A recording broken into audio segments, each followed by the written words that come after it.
एक और सम मिसलेनियस में अगेन बहुत सारी चीज़ें दी हुई हैं, सिर्फ 2 ही रेशो निकालनी है, पर उन रेशो का फॉर्मूला हमें पता होना चाहिए। उस फॉर्मूले को हम यूज़ करेंगे, पहले इन्फॉर्मेशन को तो सॉर्ट कर लें कि क्या है।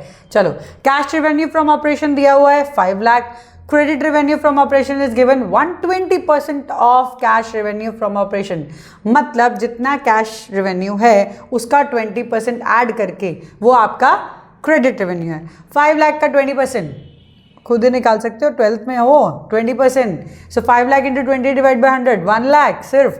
तो इसमें 1 लाख हम ऐड करेंगे तो बेसिकली हमारा क्रेडिट रेवेन्यू हो जाएगा 6 लाख।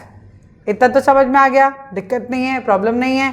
टोटल कितना हो गया हमारा कैश और क्रेडिट को ऐड करके, दैट इज 11 लाख। यहाँ तक समझ आ गया, चलिए बढ़िया।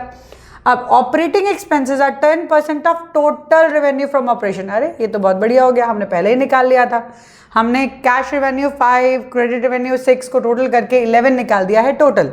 अब इसका 10% ऑपरेटिंग एक्सपेंसेस हैं, that means 10 less, that is 1,10,000। चलो ये भी निकल गया, बहुत बढ़िया। Rate of gross profit 40%। Rate of gross profit का फॉर्मूला क्या होता है? Gross profit upon net sales into 100। तो ग्रॉस प्रॉफिट यहाँ पे नहीं दिया है ऑफकोर्स, सेल्स दी है, 11 लाख दिया है, इनटू आपका दिखा लेंगे, देख लेंगे कि कितना आता है, कैसे आता है वो निकाल लेंगे। ठीक है, इन्वेंट्रीज दी है 90, closing inventory 20,000 more than opening, पर ओपनिंग कितनी है 90, तो क्लोजिंग कितनी होगी? ऑब्वियसली 1,10,000। अब क्या किसको कहाँ यूज करना है, let's see from the formulas तो करने पड़ेंगे ना। चलिए, ऑपरेटिंग रेशो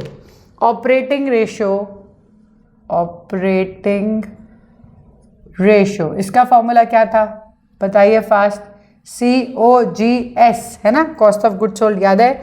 ऑपरेटिंग एक्सपेंसेस, यहाँ पे ये प्रॉफिट नहीं है, ऑपरेटिंग प्रॉफिट रेशो नहीं है, operating expenses upon net sales, सब में यही आता है, नेट सेल्स इंटू 100। ठीक है, चलो अब इसमें मुझे क्या चाहिए? COGS। क्या हमारे पास COGS है? नहीं है ना। हाँ, लेकिन ग्रॉस प्रॉफिट से निकल तो सकता है। चलो पहले COGS निकालते हैं, वो बहुत ज़रूरी है, then we will solve this. चलिए, ग्रॉस प्रॉफिट है 40% is equal to gross profit divided by net sales. कितना है हमारा सेल्स? 11 लाख, डाल देते हैं डायरेक्टली, इनटू 100। ये हमारा यहाँ से यहाँ कट हो गया, ये यहाँ से यहाँ मल्टीप्लाई होगा। सो ग्रॉस प्रॉफिट कितना हो गया? Yes, we got 4,40,000 is our gross profit. तो COGS कितना होगा? Cost of goods sold. चलो fast COGS, cost of goods sold कैसे निकालते हैं? COGS is equal to 11 lakh हमारा जो सेल्स था वो माइनस 4,40,000 हमारा प्रॉफिट माइनस करते हैं तो हमारा क्या आता है? कॉस्ट ऑफ गुड्स सोल्ड ही आता है ना। हाँ, चलो अब ऐसे सोचो, 10 लाख में से 4 गए 6 लाख, वो तो दिख रहा है। 1 लाख में से 40,000 गए 60,000, तो क्या हुआ? 6,60,000। 6,60,000 हमारा हो गया है कॉस्ट, COGS। चलो डालें, COGS आ चुका है हमारे पास 6,60,000 प्लस ऑपरेटिंग एक्सपेंसेस कितने हैं? 1,10,000, yes, divided by net sales कितना है? 11 लाख। अरे बहुत 11 के फिगर्स हैं। चलो इंटू 100, यहाँ पे 77, क्योंकि 6611 इसीलिए मैंने ऐड कर दिया इसको। So these are the 4 zeros, yes 4 zeros, divided by 1111, then we have 000 into 100। चलिए, ये 4 zeros cut, 4 0 cut, 1 0 cut, 1 0 cut, this is 7। We got our answer 70%। Yes, we got our answer 70%। चलिए नेक्स्ट क्या है? Inventory turnover ratio. Inventory turnover ratio का formula क्या होता है? क्या होता है इन्वेंट्री टर्नओवर रेशो का फॉर्मूला? याद करना है, COGS cost of goods sold upon average inventory. हम already cost of goods sold निकाल चुके हैं, है ना, तो ये तो हमारे पास है। इन्वेंट्री, यस यहाँ पे है इन्वेंट्री दोनों, तो एवरेज निकाल सकते हैं। चलो यहाँ निकाल लेते हैं। एवरेज कितना निकलेगा? लेट्स सी, एवरेज इन्वेंट्री यहीं निकाल लेते हैं।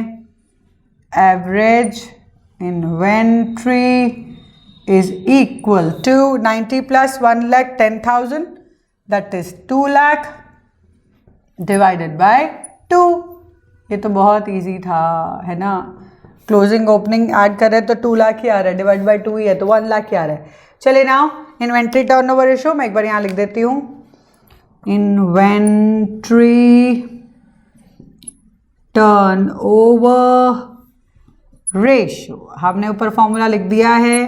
कॉस्ट ऑफ गुड्स सोल्ड हम निकाल चुके हैं 6,60,000 डिवाइडेड बाय एवरेज निकाल चुके हैं 1 लाख। इजी है, cancel, this is 6.6 times. We got our answer again. So जितनी भी इंफॉर्मेशन गिवन है उससे हमने क्या किया, सबसे पहले इंफॉर्मेशन को सॉर्ट कर लो। सॉर्ट मतलब ये परसेंटेजेस से अपने फिगर्स पे आ जाओ।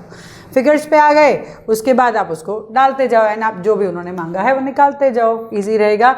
लास्ट एक सम करेंगे रेशो के अंदर जिसमें देखेंगे क्या चेंज हो रहा है, नो चेंज, इंक्रीज, डिक्रीज, वो हम कर चुके हैं बहुत बार, लेकिन फिर भी एक लास्ट टाइम मैं बता रही हूँ क्योंकि उसमें कंफ्यूजन रहता है कि न्यूमरेटर डिनोमिनेटर क्या चेंजेस हो रहे हैं, कैसे हो रहे हैं।